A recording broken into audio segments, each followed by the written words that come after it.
আম্মা জান আয়েশা রাদিয়াল্লাহু তাআলা আনহার সাথে বিষ্ণু ইসা ইসলামের ঝগড়া হতো মাঝে মাঝে। একবার ঝগড়া হলো, বিষ্ণু ইসা ইসলাম রাগ, আম্মা জান আয়েশাও রাগ। তো বিষ্ণু বললেন, আয়েশা ঝগড়া করে আর কতক্ষণ থাকবো, আসো মিটমাট করি। আয়েশা রাদিয়াল্লাহু বললেন, ঠিক আছে মিটমাট করুন। তো বিষ্ণু ইসা ইসলাম বললেন, মিটমাটের জন্য কারে ডাকবো? ওমরে ডাকি। কয় না, ওমরে না, ওমর অনেক রাগে, আমার ডর লাগে।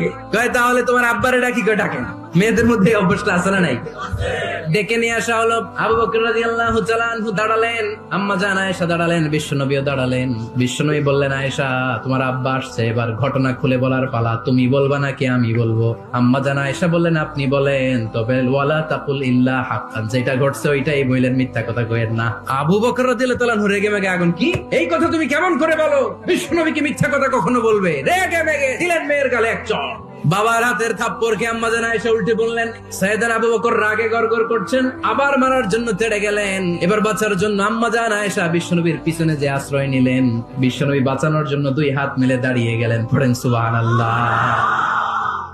বিশ্বনবী যখন দুই হাত মেলে দাঁড়িয়ে গেলেন, সাইয়েদনা আবু বকর রাদিয়াল্লাহু আনহু থেমে গেলেন। সাইয়েদনা আবু বকর রাদিয়াল্লাহু তাআলা আনহু ঘর থেকে বের হয়ে বারান্দায় দাঁড়ালেন। পড়েন সুবহানাল্লাহ।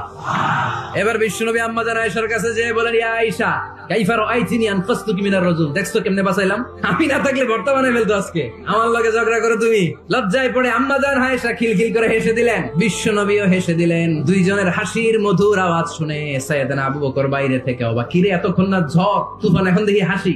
সালাম দিয়ে অনুমতি নিয়ে ভিতরে ঢুকলেন। ঢুকে দেখেন আম্মা জান আয়েশাও হাসে, বিশ্বনবীও হাসে। এই হাসি দেখে আবু বকর রাদিয়াল্লাহু আনহু হেসে দিলেন। আরশের উপর থেকে খুশি হয়ে গেলেন কে? এবার সাইয়েদনা আবু বকর রাদিয়াল্লাহু তাআলা আনহু বললেন, ইয়া রাসূলুল্লাহ, নবী আপনাদের মধ্যে ঝগড়া লাগলে সন্ধি করার জন্য আমারে যেমনি ডাকেন, আপনাদের হাসি খুশি আনন্দ খুনসুটি এই মজাদার মুহূর্তগুলোতে আমারে বঞ্চিত রাখেন না, আমার একটু ডাকেন। সুবহানাল্লাহ পড়ে।